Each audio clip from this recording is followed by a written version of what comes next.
Hey, soccer fans and SO peeps, welcome back to Sons of a Pitch Soccer Central for all things North American soccer. Tonight we are doing our MLS recap, and I am your host, Nick. It is Monday, August 1st, and did you see the score lines from this past weekend? Philly scored 6 goals against Houston and still was only the third highest scoring game of the weekend. We had a Higuain hat trick for Miami. We had U.S. Open Cup sets, and we're also going to address Josie Altidor's move to Liga MX, among all the other headlines from around the weekend. As you all know, in the first half of the show, we recap games from the last week, discussing the results, the highlights, and other headlines. And we take your comments as well here on our live chat on YouTube every Monday night. In the second half of the show, we're going to take a short break from our usual team profiles, and we're going to discuss the U.S. Open Cup now that we have our two finalists for the 2022 championship. And if we got some time in stoppage time, we're going to take viewer questions and comments. So let's get into it. And as you know, we always start the show with that great music, with that intro.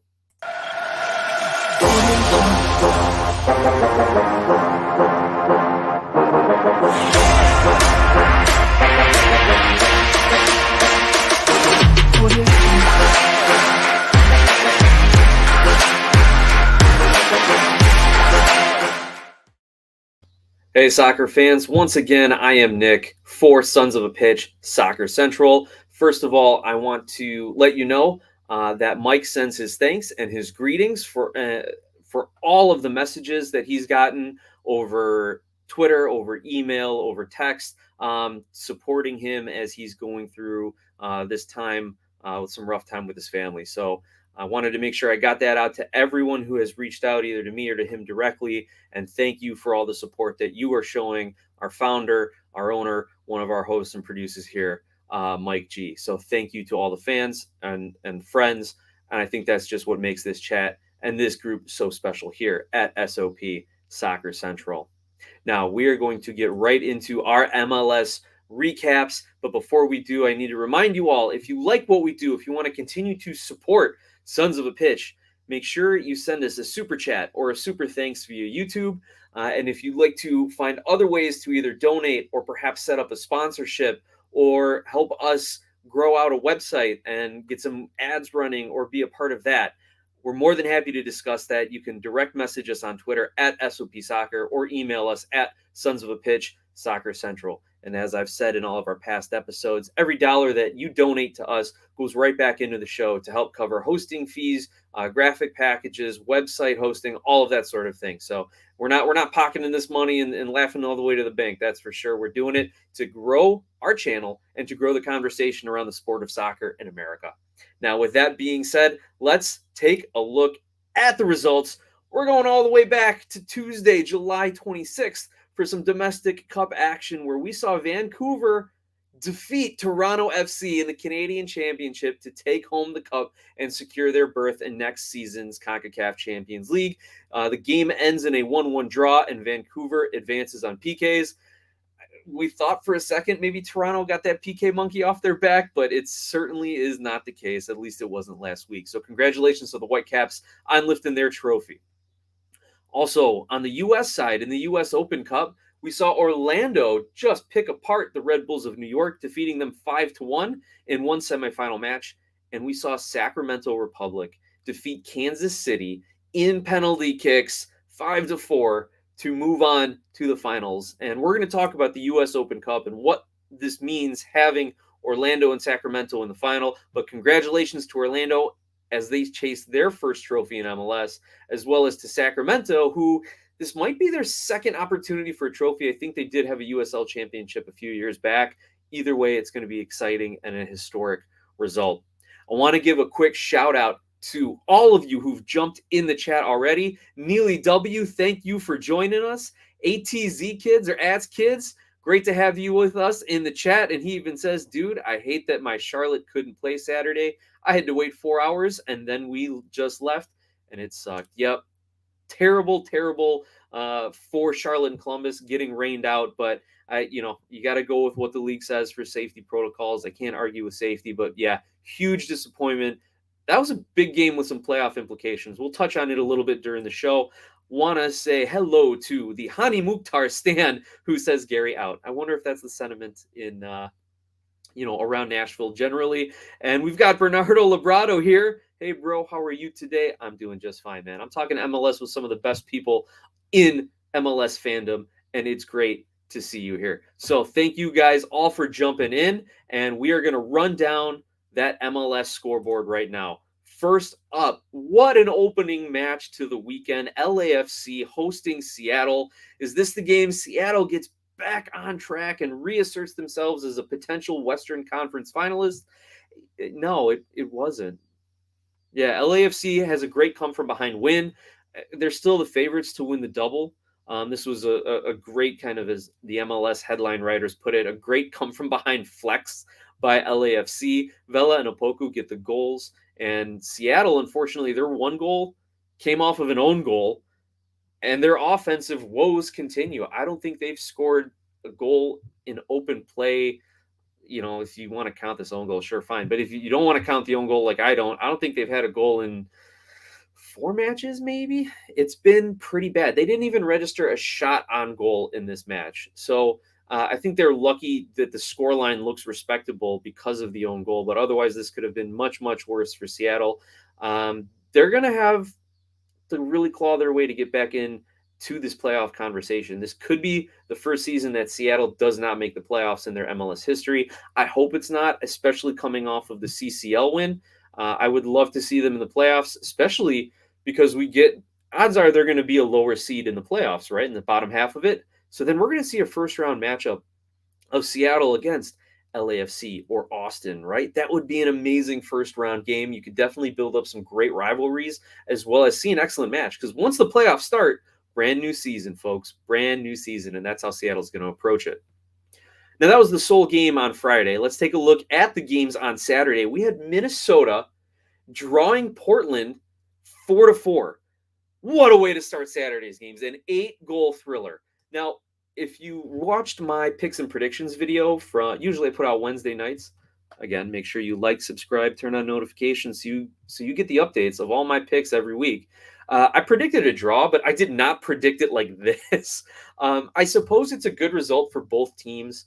Minnesota is firmly in that third position, I believe, and Portland picks up a point when they're trying to get back into the playoffs. But, the big news out of this one for Portland is forward Felipe Mora is going to have season-ending cartilage replacement surgery in his left knee. Now, we've been talking the last few weeks about how Portland is finally getting healthy and finally getting their offense going. So hopefully this doesn't derail things too much for them. Meanwhile, Minnesota, gosh, I don't think they've lost a game since the international break. And they have just been playing very, very well. They're getting big contributions from their stars and contributions from just everyone around. And, Dane St. Clair playing out of his mind, potential goalkeeper of the year season there. Always helps things out. Now, the next match, Chicago hosting Atlanta United, and they played to a 0-0 draw. Chicago's home form cooled off a little bit. They had their chances. Shaqiri had one called back for offside, and Mueller put one over the crossbar late in the game. Now, as far as that Shaqiri offside, I don't know, guys. It was close. I think but what bothers me is the assistant referee never raised his flag, but yet it was clearly and obviously the wrong call. To me, that doesn't seem to jive. If the referees got it right, great, they got it right. But I think there needs to be some sort of, retraining within pro referees here, that the AR didn't even pick the flag up, unless he's just saying, hey, I guess VAR is going to get it. I can slack off on a play. Either way, there's something fishy there. Maybe that's the Chicago homer in me. I don't know. But we're going to hear a lot more about this game and about the Chicago Fire from our good friend and longtime supporter, John Donovan. So if you're on the podcast, stay tuned for that at our halftime break. And if you're on YouTube, make sure you go find us wherever you get your podcasts, Sons of a Pitch, Soccer Central, and you will be able to listen to John's breakdown at halftime. The one other thing I will mention is we're still waiting for that final pen to paper with Slonina. It may have actually happened today. I haven't seen any headlines, but from what I'm hearing from friends who follow the Fire very closely, they're saying that the deal is done. Slonina is going to transfer. He'll move in January, and the Fire are going to call up Chris Brady for next season. So keep that in mind. Also, A friend of mine was at the game, and he had some great pictures with DeMarcus Beasley, Run DMB himself. Beasley back supporting his former team, the Fire, taking pictures with fans, and probably my favorite player of all time, right? So, next game up, Montreal hosts New York City, and they play to a 0-0 draw. And this is what New York City gets for putting on those orange uniforms. They're like traffic cones in New York construction zones. That's what it looked like. And they played as bad as they looked. Okay, there's my kind of hot take clickbait there. But really, this wasn't a very good game from an offensive standpoint. Only one shot on goal the whole game by Montreal, so no real good chances for either teams. What was kind of funny is Montreal, Lapalainen to be specific, actually had two good shots from inside about 10, 12 yards, but they were blocked by his own teammate, Mason Toye, just kind of being in the wrong place at the wrong time, being right in front of the play. And then Toye goes on and misses a sitter in the 55th minute. He's got the entire back half of the net open and puts it over the bar. I never understand how players at this level can shoot the ball over the crossbar from like 8 yards out. I just don't get it. Again, Chris Mueller did it in the Chicago game. Mason Toye does it for Montreal here. Like, I don't even think NFL kickers could hit that angle. Anyway, it's just one of my little pet peeves of the game, right? But I got to say, this game will give Montreal confidence as they look to the playoffs. It would have been nice for them to get a win over the defending champs, but if they meet New York City in the playoffs, whether it's the semis or the conference finals, this is going to be a big boost of confidence for them. Speaking of confidence, Philadelphia has confidence oozing out of their shin guards at this point, right? A 6-0 win over Houston. They drop another touchdown this year. They didn't get the extra point this time. Maybe they could add Mason Toye kicking for them. They had 5 different goal scorers in this game. It is incredible. And Philly didn't win this game with like spectacular bangers and highlight reel goals. It was solid team play. They executed their game plan perfectly. Let's keep this in mind, folks. We've kind of a lot of people have already anointed LAFC as the de facto double winners here, right? Supporter Shield, MLS Cup. Well, Philly's on 45 points, 3 behind LAFC, but LAFC does have a game in hand, so we can't hand the Supporter Shield to LAFC just yet. Now, looking at the Houston side of things, Hector Herrera, their new DP from Mexico, said they were embarrassed by Philly, and he was right. What I found to be the turning point in this game, Fafa Pikal had a breakaway in the 33rd minute, scores the goal, but it gets called back for offside. And at that point, it would have equalized things at 1. However, gets called back. It's still 1-0 Philly. Then Philly goes on to score 2 more goals before halftime in those last 10, 12 minutes. On top of it, Houston goalkeeper Steve Clark was terrible. He had terrible form, terrible positioning, was caught out of position on a number of plays. He did, on that first goal, he had his defense and his wall set in just the wrong spot. Like, they're right in the middle, and then he's over on one side, and the ball goes the other. Like, he had a terrible game. And this is definitely not the Steve Clark that I remember playing for Portland or even previously in Columbus, right? And the second half was just more of the same Philly dominance, Houston not knowing what to do. So how do we feel about Philly as a cup contender, everybody? Where do you think the Union stand? Obviously, right now, the favorite is LAFC. Then maybe you give it to the Union in second. NYC, Red Bulls. Well, right now, according to most odd makers, Philly is the 3rd favorite behind LAFC in New York City. So they've still got a little work to do to convince the bookkeepers and the odds makers. But I think they could do it. I'm not going to count them out. Never count out someone from Philly. Lesson people learn the hard way. I like what Talk NYCFC says here. I'm telling you, Steve Clark is a fraud. He's not that good. And he also says about Philly, no, they choke in the playoffs. We also get a great comment here from Hani Mukhtar Stan. Pro referees suck. I think on the whole, they're a below average group. That's for sure. But there are a handful of them who I think do call some pretty good games. Unfortunately, the ones that don't, man, they really make a hash of it. That's for sure. Bernardo Labrada says, LA Galaxy need a new president. All right. Anyone you got in mind? Any rumors that you're hearing? They did just get a new signing we're going to talk about, so maybe he can change their fortunes for you there. Mia Mendez, great to hear from you in the chat as well. She says, hello, greetings from Portugal. Great to have you with us, Mia. We love hearing anything overseas. Any great players? Anyone that MLS teams need to be scouting over in Portugal that maybe we can steal and bring them on over here? Let me know. We also get a comment from Connor Knows Soccer. What's up, Nick? What's up, Connor? Always great to have you here, man. Sorry that your game got rained out this weekend, brother, but we'll make sure to talk plenty about the Crew and Charlotte in the future. And now let's get back to the scores. Thank you to everyone for being a part of our conversation here. Please keep the chat going as I roll through these scores, everybody. Next up, New England plays Toronto to a 0-0 draw. What happened to the Italians? What happened to Insigne and Bernardeschi and everybody else that was so excited, right? They had 4 goals in their first half of soccer and nothing since.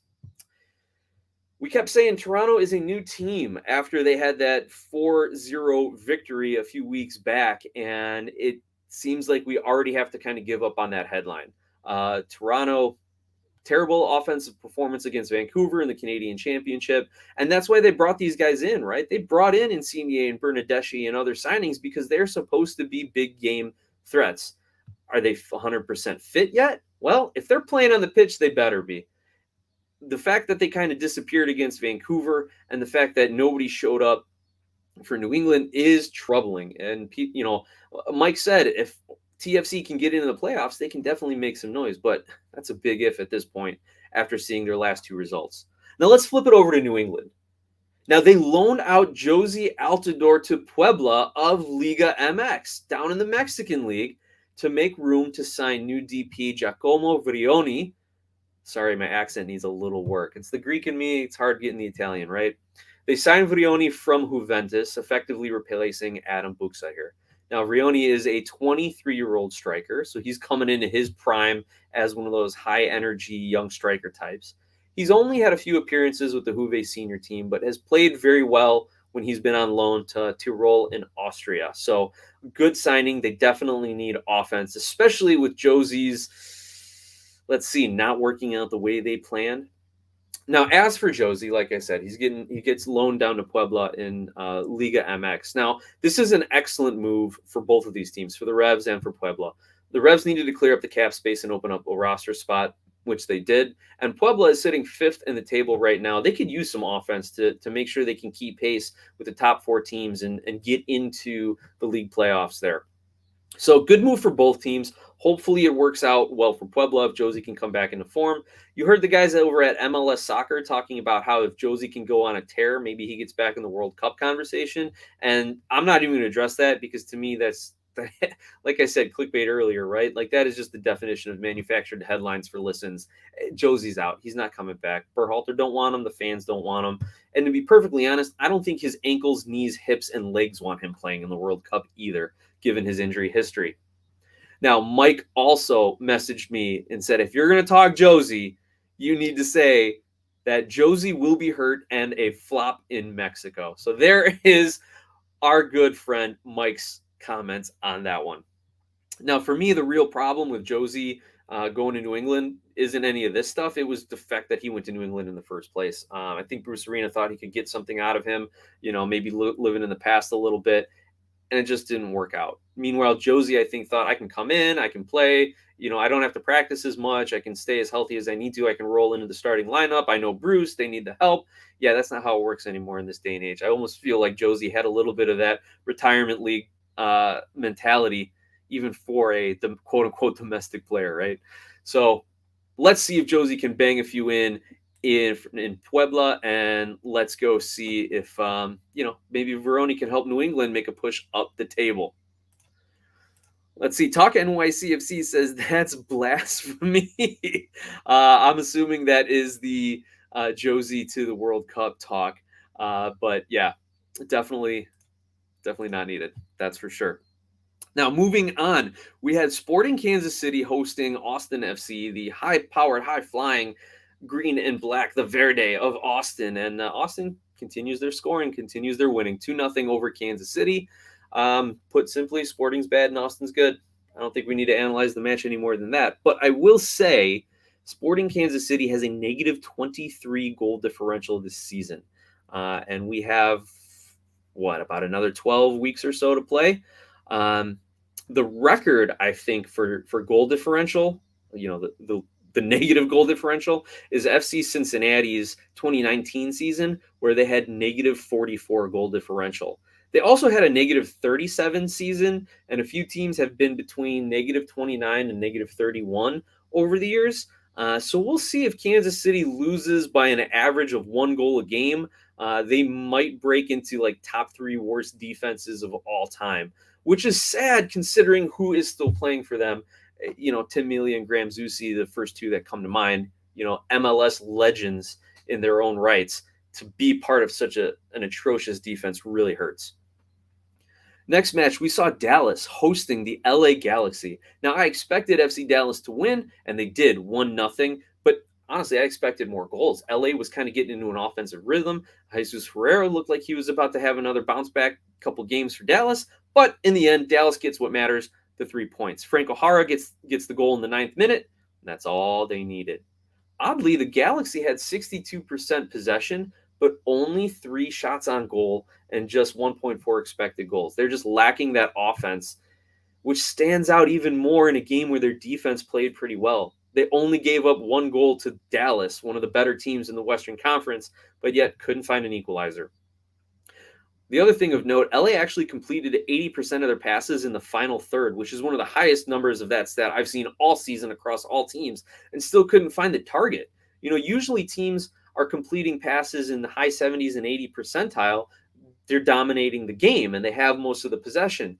But if you look at passes in the final third, that number drops probably 10 to 15% below that average. The Galaxy had about 80% complete passing throughout the entire field.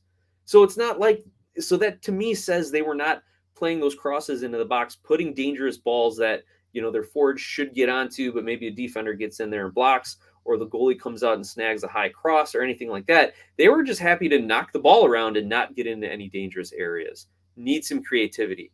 Actually, when I was putting these notes together, I wrote the LA Galaxy or the meme of the guy with the stick, and it's just like poking something, going, come on, do something.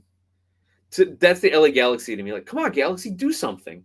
And then, of course, I get a message earlier today from a new Wiseman who says, guess who the Galaxy are going to sign? And, oh, look at that. They are doing something. They have agreed in principle to a deal for midfielder Ricky Puig from Barcelona. Now, he's a 22-year-old midfielder. He's struggling to get minutes for Barcelona. And reportedly, new Barca coach Javi is trying to clear out some of these young prospects from other regimes and clear out some players from other regimes and build the club in the way he wants to. I was about to say in his own image. I don't think he thinks he's Jesus yet. But anyway.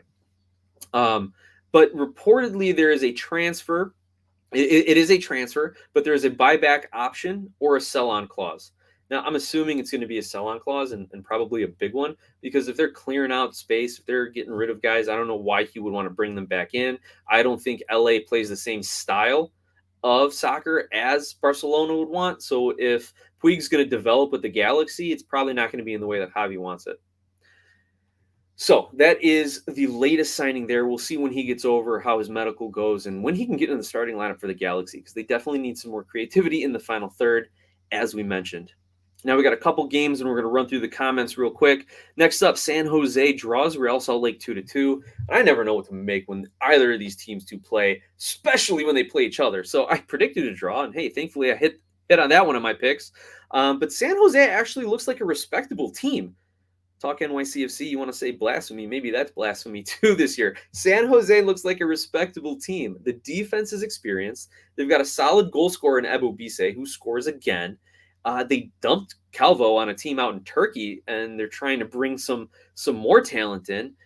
San Jose could make a case for being like an actual legitimate MLS team. I don't know if the results are going to say differently, but they could do it, that they're actually making some moves. However, they give up the equalizer in the 95th minute to Savarino and still, again, maintain one of the worst records in MLS. Now, the final game on Saturday was Charlotte versus Columbus. It was postponed due to inclement weather for several hours. They played 17 minutes and then got called off again. I think that's the league protocols where, it's got to be a half hour from the last lightning strike or torrential rain or whatever it is, half hour from the last inclement weather, and then you can pick it up again. So if you wait 20 minutes, there's a lightning strike. You wait 20 minutes, there's a lightning strike. You got to get that half hour in, and after 3 hours, I think is when they say that's enough. We're going to have to reschedule it. So we're waiting to hear when they reschedule, and they'll pick it up from that 17th minute. So right before we slip into halftime, let's take a quick look at some of the comments in here. Hani Mukhtar Stan says that is correct. Okay, great to know that I'm not making things up, that I'm not totally crazy. He does say that's Nashville when we play Gary ball. When they're giving up goals. Okay, I understand what you're saying. It's interesting to think, and I definitely am not in touch with the Nashville fan base as much as I'd like to be. But it's funny to think that a club like Nashville and a manager like Gary Smith, who has kept Nashville very, very relevant in their first few expansion seasons, and who's put them on the brink of trophies, and who's got a potential MVP in Hani Mukhtar, who has a Defender of the Year and starting USMNT player in Walker Zimmerman. They've got some good talent. Dax McCarty's playing like a kid again, and yet there's still a lot of animosity towards Gary Smith. So I'm going to have to explore that a little bit more. I appreciate our viewers and commenters here letting us know about it. Hani Mukhtar Stan, especially. I've seen a few of your comments in some of our videos, Gary out. So at least you're consistent. I appreciate that.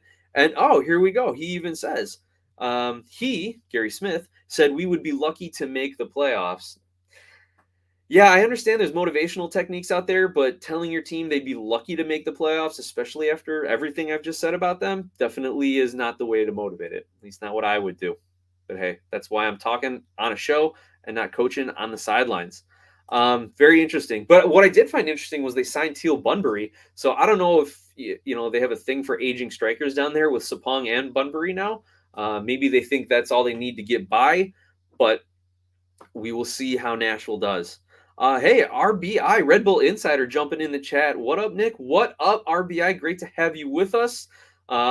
Condolences on the U.S. Open Cup semifinal. We're going to get into that a little bit in the second half of the season.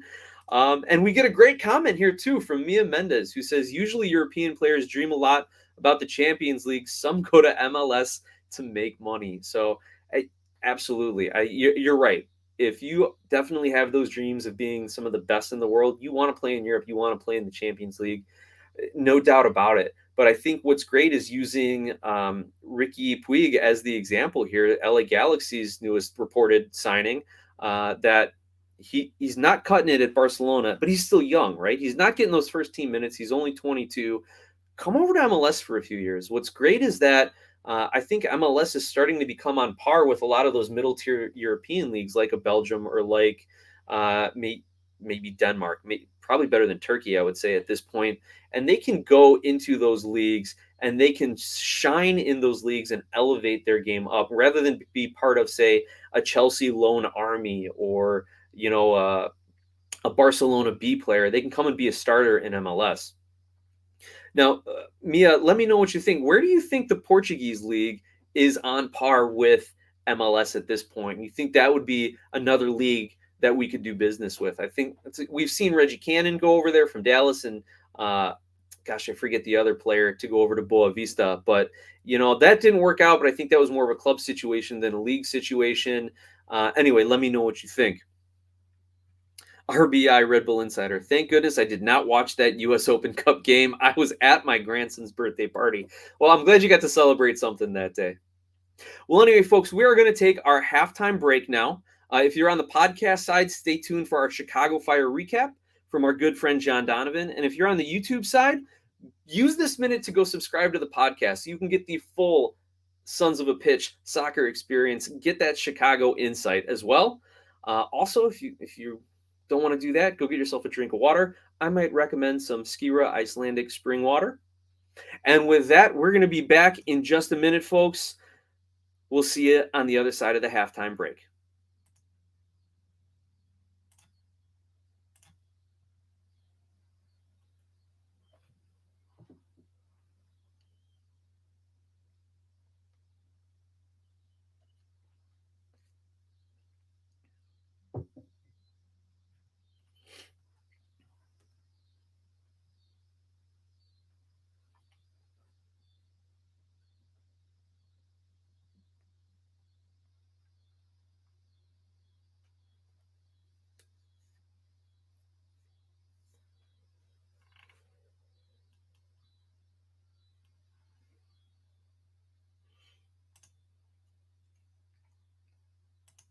All right, soccer fans, welcome back to our MLS weekly recap here at Sons of a Pitch Soccer Central. Again, I'm your host, Nick, and I want to thank everyone who's in our chat joining. We have a very lively chat going on right now, so make sure for those of you listening on the podcast side or for those of you casually having this play in the background on YouTube, jump on in the chat. I want to give a big thanks to Hani Mukhtar Stan, an RBI insider, for keeping the chat lively and going, as well as to Mia Mendes from over in Portugal, giving us some European insight on everything that we're talking about. Thank you to everyone, as well as all of our regulars who jumped in and out over the course of the first half of the show. Now, for the second half of the show, we have one more game to recap here. DC United, such a game. And that's why I wanted to do this in the second half of the show, just to get the energy back up again. Orlando scores early in the 9th minute with, I think it was a Junior Urso goal. And you think, wow, Orlando is finally starting to solve some of their offensive problems. All it takes is a game against lowly DC United, even though that it's an away game for Orlando. They're going to keep this rolling. They're going to bag 2 or 3. DC is going to fold. Wayne Rooney's first game as a coach isn't going to go as planned. But that was not the case at all. And I'm sure plenty of sports writers had that outline in their computers as they were getting ready to submit their articles, right? Whew. DC United somehow comes back and scores 2 goals in stoppage time in the 91st and the 95th minute to defeat Orlando 2-1, giving Wayne Rooney his first win in his first game as DC United head coach. I mean, we start the weekend with LAFC Seattle. We go into, games that have 8 and 6 goals. And then we get this dramatic. Guys, I don't know why people rip on the MLS for not being exciting. This is a fantastic, and this is starting to be typical. You have to watch this game from start to final whistle. I love it. Just great stuff from DC. Never say die. Definitely the new manager bump, the new Wayne Rooney manager bump for sure. Now, to talk about a couple of the plays in this game, the Orlando City goal was a real nice one from Junior Urso, chipping DC keeper Romo. And honestly, if you watched Romo in this game, if DC hadn't already made the trade for David Ochoa, the goalkeeper out of Royal Salt Lake, then this game would have made him do it. He looked lost this entire game. He was caught out of position. Not a good weekend for MLS goalkeepers, I guess, especially Steve Clark in Houston and Romo here in DC. But really what I think happened to Orlando, they kind of ran out of gas. They needed some more offense. I thought Joaquini would help. He did play in this game. Maybe he needs some time to gel with his teammates. But Orlando needs to get their offense back on track. If you're going to concede 2 to DC, then you got to score 3 goals. You have the talent to do it. I know Pato missed an easy one. He has to be playing better. A lot of people were high on him last season coming into this season, and even still now a lot of people are high on him. But at some point, you have to realize your potential or you're just going to be a not good player. And Orlando it needs to have that happen from top to bottom in their roster. Meanwhile, DC, what can you say? They have confidence. And even if they don't make the playoffs this year, which they probably won't considering where they're at right now in the season, they definitely have the pieces to build towards a better next season. And they can bring in a few new players, revamp their roster, or maybe retool their roster a little bit. Because honestly, the Taxi Fountas signing is probably one of the best preseason signings in the league this year. I think this was his 11th goal. I didn't look that up before I put my notes together. So I think he's on 11 goals already in his first season here in MLS. Plus, I got to talk about Taxi Fountas being a fellow Hellene, a fellow Greek, close to my heart there. Bravo, Taxi. Anyway, that's our MLS recap for the weekend. We are now going to take a quick look at the standings here. So if you're looking at the screen, starting in the East, we have Philadelphia up top on 45 points, followed by New York City, Montreal, and New York Red Bulls. So those are your top 4 playoff spots. And you see a bit of a separation now between the 3 and 4, Montreal and New York, from Orlando and Columbus, who are in the 5 and 6 spot. There's a 6-point gap there. And then we've got Cincinnati holding on to that 7 spot. Now, here's a bit of a surprise. The Chicago Fire, who were all but extinguished earlier on in the season, are now back in the 8th spot after rattling off 4 wins and 2 losses in their last 6 games. The Chicago Fire definitely rejuvenated. However, they've had some injuries to deal with now, and we'll see if that back line can hold strong through the final stretch run of the season. New England and Charlotte sitting on 27 and 26 points, with Miami and 26 points. We'll see how they can do coming up the table. They had that ridiculous 4-4 game where Higuain had the hat trick. They draw Cincinnati 4-4.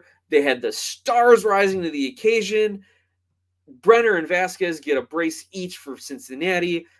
McVay gets the equalizer in the 96th minute. Again, this late game drama. It's fantastic. Now, one thing, because I think I skipped over this in our outline, Phil Neville came out and said, we played great offensively, but we defended like little boys. That was his quote. They defended like little boys. And it's curious because, right, we talked about Gary Smith just a minute ago blasting his team and not the way to motivate it. But Phil Neville, he's gotten away with this a couple times. Maybe gotten away with isn't the right phrase, but he's definitely motivated his team by public kind of shaming through the press like this and benching Higuain. And you know what? They're starting to build that resilience. They're getting that thick skin, and they're going out and then they're performing. Now, a game like this was a little bit of a letdown for Miami because they wanted that win, especially at home. They wanted to, they would have been in the 8th spot. Had they won this game, they'd have been 1 point off the playoff line. But now they're back in that fighting for spot with Chicago, New England, Charlotte, Miami, Atlanta. So we'll see how Inter Miami can pull up out of that as we move forward. Now, what do we want to do instead of our traditional kind of team profile that we usually do, which has been a lot of fun, and I've been loving it? I want to take a look at the U.S. Open Cup. That's what I'd like to do right now, everybody.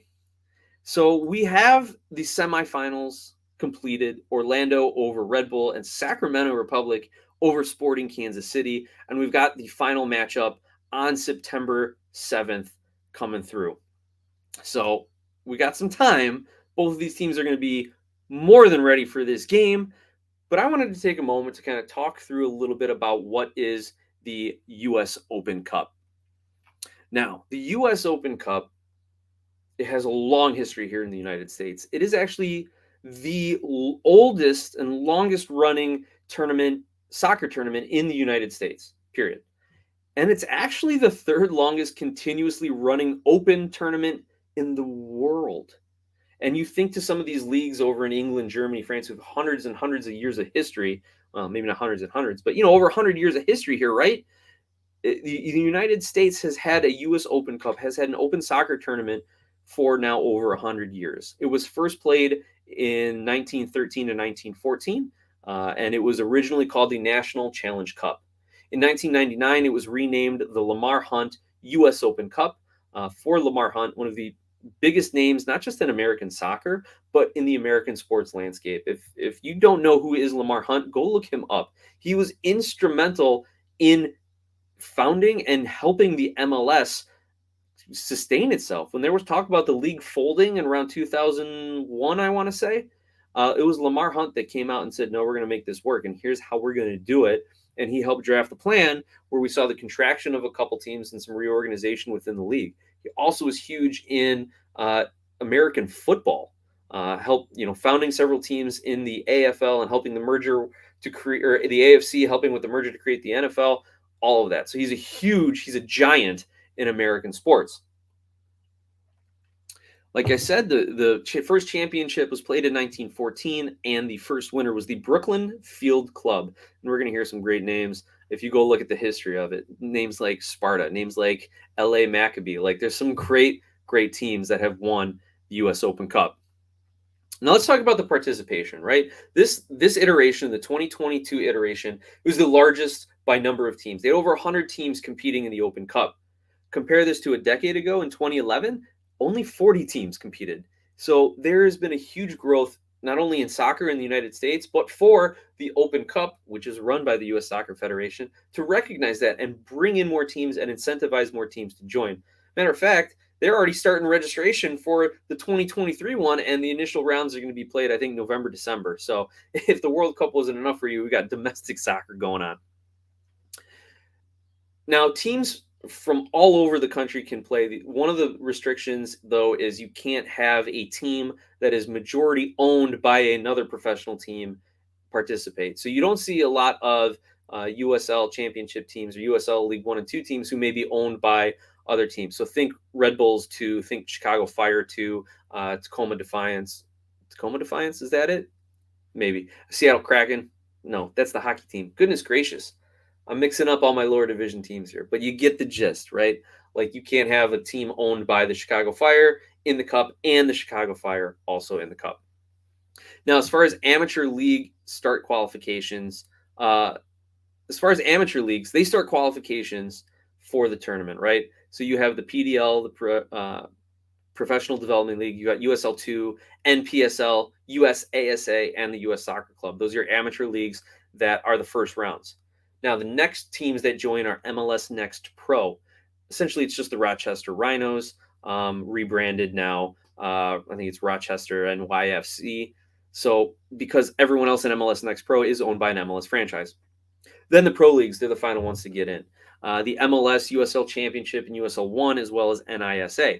Now, what's been cool about the 2022 version is usually the MLS teams don't join until the fourth round. So they essentially only had to play, 3 games before they could lift the cup. Well, now the MLS teams, the bottom half of the MLS, is joining in the third round. So you're seeing a lot of these great upsets because of that, because the MLS is putting out kind of their rotated squad, their bench squads, and USL teams are getting up for the challenge, and they're beating MLS teams, right? What I have heard and seen is that a lot of the difference between MLS and USL Championship, especially, is maybe just a little bit of physicality and speed. The technical ability is there, but for a few players who just, didn't have the muscle or didn't have the height or didn't have some of that speed to cut it in MLS, they're playing for the USL. Well, you put enough of those guys on a team and they're going to be playing pretty well together, and that's why you're starting to see some upsets. And again, MLS teams maybe not prioritizing their first or even second games in the US Open Cup also contribute to that. So 17 MLS teams this past US Open Cup joined in the third round. And again, we've talked about MLS clubs not placing emphasis on it. Now, I think expanding rosters and salary caps would help. That's another discussion. And then once these teams get into these later rounds, they are drawn into geographic regions in a single elimination format. Now, the one other thing, too, we got to touch on is roster rules, because it used to be that you could only have 5 international players on your U.S. Open Cup roster. So a lot of the professional teams had their league roster, and then they'd have to have their U.S. Open Cup roster. And again, another reason where maybe they didn't have the fluidity or the game planning because their rosters were kind of handcuffed. But U.S. Open Cup did away with that, and they've said as long as your roster is compliant with whatever league you play in, you're compliant with U.S. Open Cup. Prizes. What are we playing for? Not only the trophy, not only bragging rights, not only an automatic berth in CONCACAF Champions League, but there's money. There's money involved. $300,000 to the winner, $100,000 to the runner-up, and the last amateur teams get $25,000 as well. By the way, though, just so you know, because I know everyone loves discussing money in soccer, in order to fund a lot of this, there's a hosting fee when we get into the third round, as long as an MLS team hosts the match. So the MLS team can take it if the USL team doesn't want it. If they get drawn as the home team, they don't want to host it. MLS can take it, but then the MLS team is going to pay a fee. It's a set percentage. Or there's a set fee, and then there's a percentage on top of it of anything over $100,000 in ticket revenue.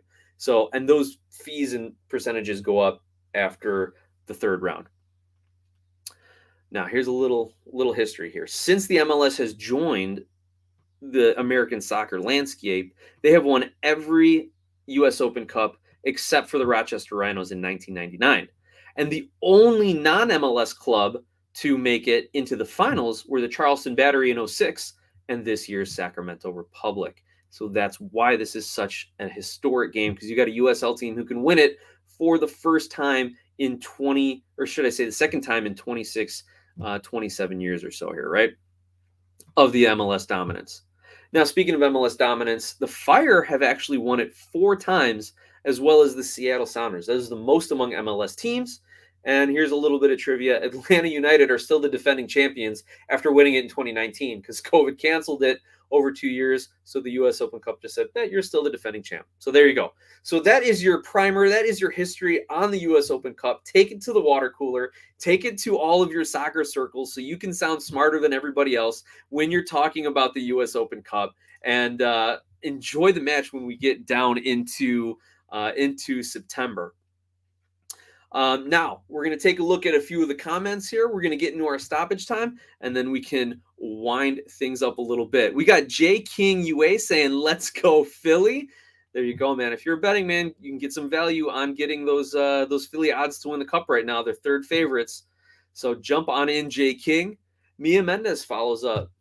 Not that I'm taking any prestige away from the MLS, but it's the reality.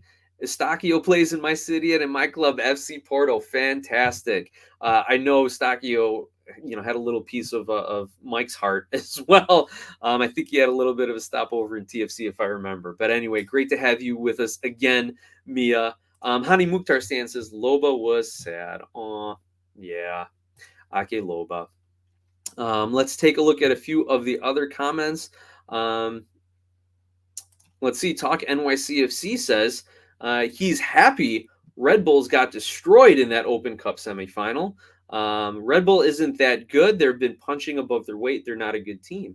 Well, that's an interesting take because I think the fact that, let's go take a look at the standings again real quick here. I think the fact that the Red Bulls are in third place right now, a lot of people would disagree that they're not a good team. Talk NYCFC. It might be a little bit of your NYC blue showing in that comment, but I understand what you're saying because a lot of people do criticize Red Bull for playing just that very high pressing, high energy, counter pressing system, and that they don't have talent. They don't have all these other things, that it's just the system. It's the system. It's the system. But you know what? The system works and no one else has seemed to figure it out. So I can see where your criticism comes in. I can't say I exactly agree with it.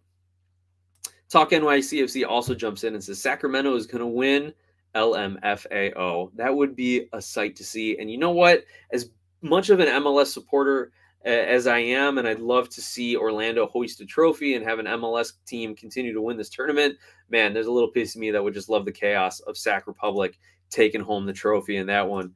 Neely W, SKC. Oh, poor Kansas City down here at the bottom of the table at 0.83 points per game. I think they are now the actual worst team in the league. So we got a lot of comments, a lot of good conversation. I appreciate everyone jumping in tonight. I just want to address one final comment. Hani Mukhtar Stan says, what happened to Mike? Mike actually is taking a leave due to some family obligations. I believe he shared it with everyone, so I don't mind saying again. He recently lost his mom and is having some other family issues come up. So that's why a lot of people have been reaching out to Mike. And again, thank you all for the support that you have been giving to him, to the channel. To me, as I'm filling in for him, and hopefully I'm in and back for a long time when Mike rejoins as well. So thank you everyone for all the comments, for the support, not only for Mike, but also in the chat to continue to grow the conversation, to have some of the best conversation here online in MLS and to grow the sport of soccer in the States. So with that, I want to thank everyone. If you like what we're doing here, make sure you like the video. I'm telling everyone out there right now, like the video. It helps with the YouTube algorithms. It promotes the video across more channels and to more search engines and search phrases. So please like the video, hit the subscribe button. If you really want to support us, you can join the channel as a paid subscriber. You can send a super chat during these live chats. You can send a super thanks even on the video replays. Please help support us. Or if you want to talk sponsorships or find another way to donate and support the channel, reach out to us, sonsofapitchsoccer@gmail.com, or on Twitter, you can message us at SOPsoccer. Now, everyone, next week's MLS games are already starting tomorrow, Tuesday, August 2nd. So make sure you check your calendar, you check your alarms, and you get ready for more MLS action.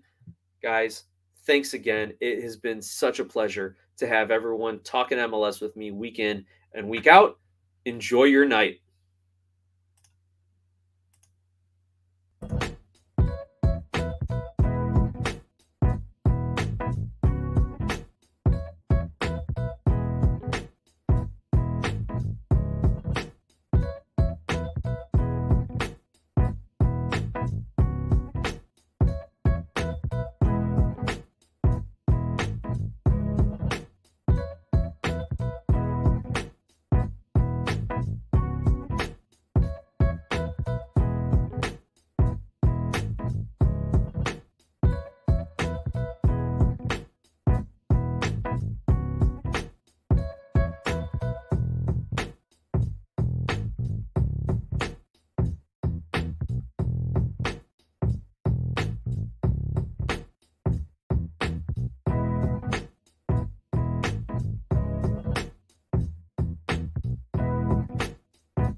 Hey, soccer fans. Once again, Nick for SOP Soccer Central. As I've been doing the last few weeks, do a little bit of a post credit scene sneak peek for some of the things that I've enjoyed most and collected throughout my MLS fan career. So I wanted to pull up here. This is the first MLS jersey that I ever acquired. Um, I for many years I just couldn't justify dropping the money on it. Call it the cheap Greek in me, right? I am from Keithida after all.